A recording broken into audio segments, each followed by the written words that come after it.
शासन नहीं बल्कि पूरे भारत का जो उपनिवेश बनाया गया था, अब सीधे नियंत्रण किसके पास आ जाएगी? ब्रिटिश सम्राट के नियंत्रण में आ जाएगी। उसी के तहत मैंने भारत शासन अधिनियम, संविधान में भारत शासन अधिनियम आया। उस अधिनियम में भारत शासन अधिनियम 1858 आया और मैं लिखवाया, इस एक्ट के द्वारा भारत में नई व्यवस्था की शुरुआत हो गई। भारत में क्या हो गई? नई व्यवस्था की शुरुआत हो गई और भारत की जनता पर सीधे नियंत्रण किसका हो गया? ब्रिटिश संसद की हो गई। किसकी हो गई? ब्रिटिश संसद की हो गई पूरी तरह से। और भारत का शासन अब ब्रिटिश सम्राट के नियंत्रण में हो गया। अब जो पहले गवर्नर जनरल का पद था उसको समाप्त करके इसी एक्ट में वायसराय का पद दे दिया गया। क्या दे दिया गया? वायसराय का पद दे दिया गया। और वायसराय का पद का सृजन हुआ। इसमें अंतिम गवर्नर जनरल जो हुआ वो लॉर्ड कैनिंग हुआ और प्रथम वायसराय भारत का जो हुआ वो कौन हुआ? लॉर्ड कैनिंग हुआ।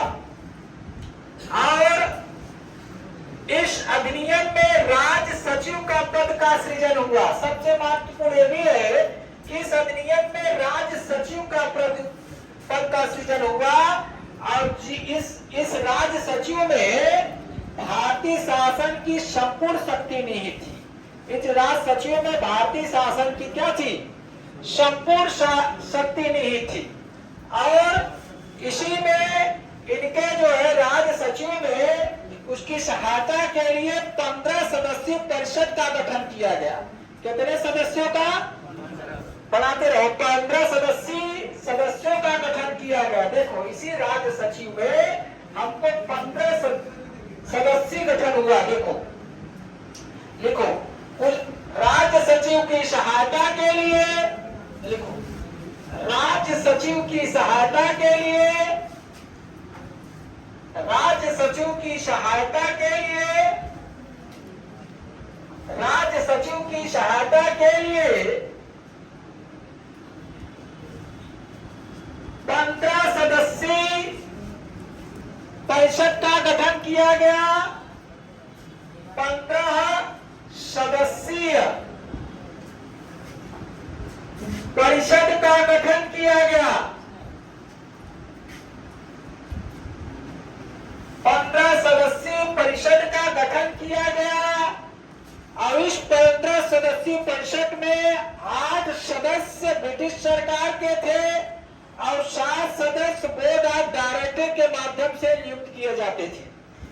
और इसी में जो 15 सदस्यीय परिषद थे, इसमें जो 15 सदस्य जो सचिव की सहायता के लिए थे, तो 8 जो सदस्य थे और 7 सदस्य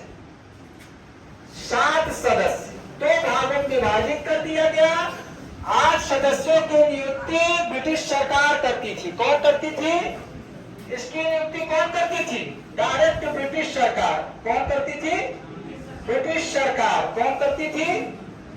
ब्रिटिश सरकार करती थी। और 7 सदस्यों का नियुक्ति कोर्ट ऑफ डायरेक्टर के माध्यम से होता था।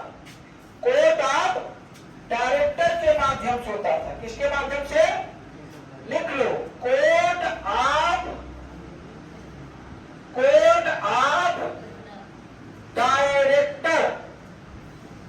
डायरेक्टर के माध्यम से होता था, माध्यम से नियुक्त होता था।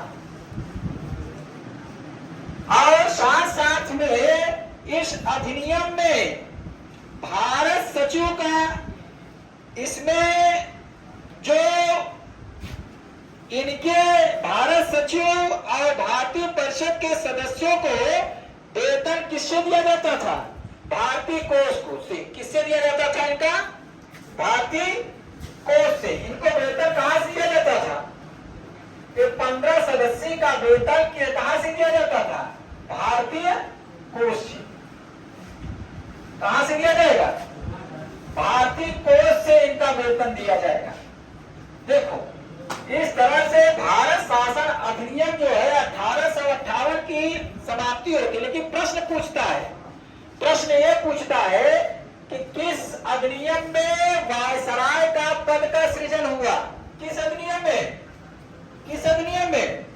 भारत शासन अधिनियम 1800 किस पूछ लिया, किस अधिनियम में गवर्नर जनरल का पद का समाप्ति हुई? तो किस अधिनियम में? 1858 के भारत शासन अधिनियम में। फिर कह दिया कि किस अधिनियम में राज्य सचिव पद का सृजन हुआ? तो किस अधिनियम में? 58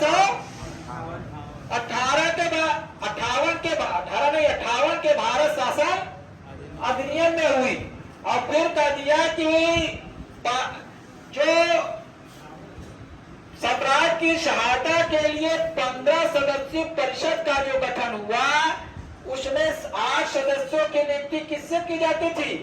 ब्रिटिश सरकार स्वयं करती थी। और 7 सदस्यों की नियुक्ति कौन करता था? कोर्ट ऑफ डायरेक्टर करती थी। और इनका वेतन कहां से मिलता था? कहां से मिलता था? भारतीय कोष से मिलता था। फिर पूछ लिया कि प्रथम वायसराय भारत का कौन हुआ? कौन हुआ? लॉर्ड कैनिंग हुआ। भारत का अंतिम गवर्नर जनरल कौन हुआ? लॉर्ड कैनिंग हुआ। इस प्रकार से इसमें भारत शासन अधिनियम की समाप्ति होती है। और ये भी 2-4-1-2 क्वेश्चन पूछता है, लेकिन हमेशा पूछता है। ज्यादा भारत जैसे वायसराय का पद का सृजन कब हुआ? ब्रिटिश शासन के प्रत्यक्ष नियंत्रण में कौन से अधिनियम आया? तो 1858 के भारत शासन अधिनियम। इस प्रकार की नीति आती है। ठीक है, ठीक है।